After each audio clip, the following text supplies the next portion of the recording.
Joined now by the national sports editor of the Daily Hive and their offside vertical. You know him as Rob the Hockey Guy on Twitter and maybe on Threads as well. Mm-hmm.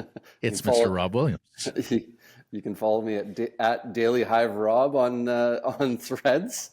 Oh, not Rob the Hockey Guy? I'm not loving anything about this Threads business. I've spent way too much time crafting my Twitter account and everything. I can't start from zero again here. It's really hard starting from zero. I am also I also have anxiety about this. And I definitely don't want to be posting on both accounts. I already waste way too much time on Twitter, Facebook, Instagram, TikTok.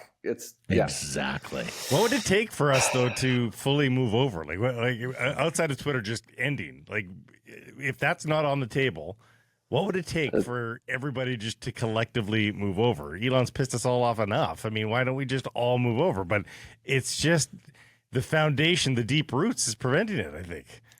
No one wants to start over. I think when trades are being broken on Threads but not on Twitter, like that's when people are going to be moving over, right? Like it's when more of the information, when more of the action is happening on one rather than the other, that's when no chronological timeline is pissing people off on Threads. The fact that it's all algorithm is I don't think you can use it on desktop either. And I need my tweet deck for Twitter, and like there's no equivalent to that on Threads yet. So as much as I'm pissed with Elon, I'm not looking forward to this new Threads era. Okay. Well, I'll tell you what, Rob. You can take this discussion with Grady Sass to your own personal chat room. You can vent, frustrate on Mastodon. Exactly. Social media managers out. Absolutely. Social media managers are the most annoyed at this. They're crumbling. Our social media managers got to look after Daily Hive Vancouver, Daily Hive Calgary. We've got a million different accounts that we've had to switch over there. Oh my gosh. The hardship. Yeah. That's right. No time for living anymore, which is what Alain Vigneault wants to do, right? He wants to live. And I'm not surprised. Like, there's a lot of coaches you talk to that are hockey men, and they're just built to coach. Alain Vigneault struck me as a guy who enjoyed a glass of vino and putting his feet up every now and then. I'm not surprised that he actually wants to have some retirement years. Yeah, I mean, good for him calling it a career.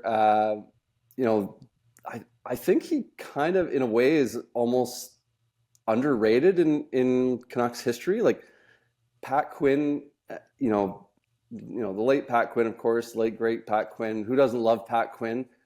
But like he's always got a lot more publicity and a lot more credit and a lot more, has a higher place in Canucks folklore than Alain Vigneault. And I'm not trying to bring Pat Quinn down, but geez, AV. All-time winningest coach in Canucks history, took the team to their highest of highs. The team has never been better when Alain Vigneault was their head coach. I almost wonder, like, he doesn't get it. We never talk about him for Ring of Honor. Why not? I think that's entirely appropriate, particularly given that Pat Quinn is already in the Ring of Honor. It's funny, we were kicking around a Bodog poll question today about best Canucks coach, and Grady said to us, Alain would win in a rout. And I went, well, Grady, every time we've asked something akin to that in the past, Pat Quinn has won. I think the Big Irishman casts a long shadow. Still absolutely beloved in this market. Plus, 94 was a little bit more of the plucky underdog magical run, whereas AV's 2011 team was supposed to win and didn't. The other thing I can tell you about Alain, he completely chafed, and he's been very honest about this, between jobs when he was no longer the Montreal Canadiens head coach, and remember just how young he was when he got that job, in scouting circles. I believe he went and scouted for the St. Louis Blues before getting back into coaching and working his way back up. So I don't think he's one of these coaches that sort of, is interested by other jobs in a hockey operation. Mm-hmm. And I'm not even sure he's interested in being an assistant anymore, which is why I think we have gotten this word from him, because the guy absolutely loves coaching and the big whistle. I just don't think he has it in him anymore to start again, if you will, at 62 years old. And plus, his methods are not necessarily the most modern. Like, he was not the warm and fuzzy players coach. We all used to say, oh, AV is so charming, he's so great with fans and media, and he was not that guy with his players. And I do wonder whether there's he was a big church and state guy, right? Like, he when he was around them, he could be hard, but he wasn't around them much. Like, he let the room be the room. He wasn't overly involved in the room. He didn't stick his head in there when he didn't need to. He was in his office more often than not.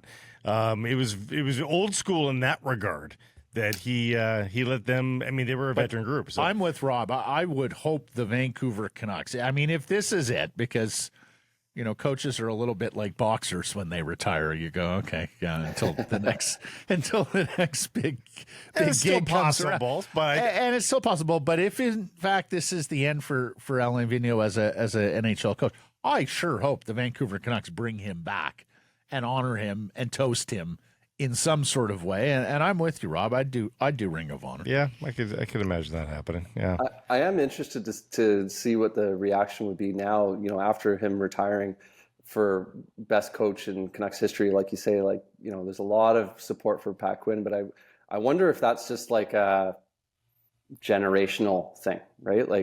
Like do the 20 somethings all vote for AV, and 50 plus all vote for Quinn, and everybody else is in the middle. I kind of wonder what'll happen with that. But Pat Quinn had the grandpa dad vibe that made people feel safe. Alain Vigneault didn't have that.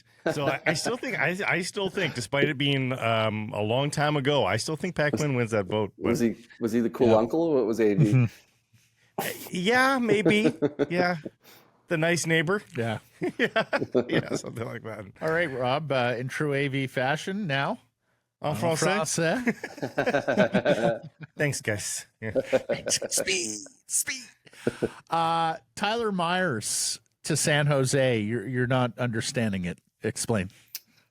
Yeah, I mean, obviously, it makes a ton of sense that the Canucks would have Tyler Myers on the trade block, be trying to move that salary and that cap hit, right?